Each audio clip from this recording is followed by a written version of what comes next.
أعوذ بالله من الشيطان الرجيم. بسم الله الرحمن الرحيم. لن يستنكف المسيح أن يكون عبدا لله ولا الملائكة المقربون، ومن يستنكف عن عبادته ويستكبر فسيحشرهم إليه جميعا.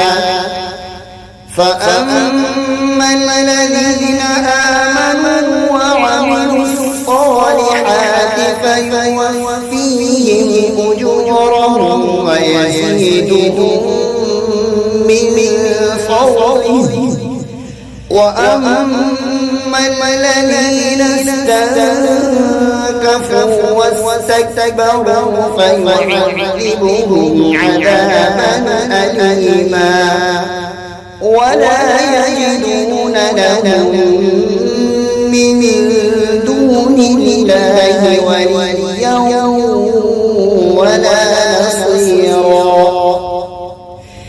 يا أيها الناس قد جاءكم برهان من ربكم وأنزلنا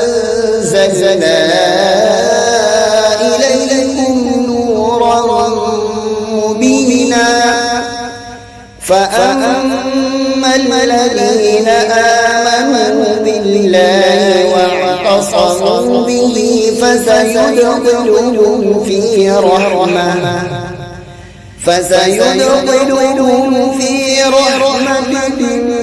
منه وفضل ويهديهم إليه صراطا مستقيما.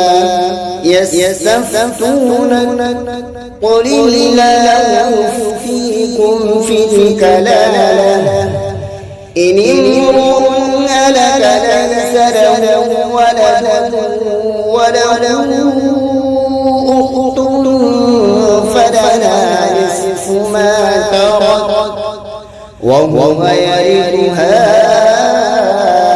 إن لم يكن لها ولد، فإن كانت اثنتين فلهما الثلثان مما ترك، وإن كانوا إخوة رجالا ونساء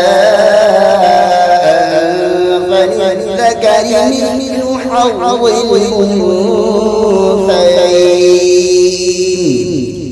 يبين الله لكم أن تضلوا والله بكل شيء عليم. صدق الله العظيم.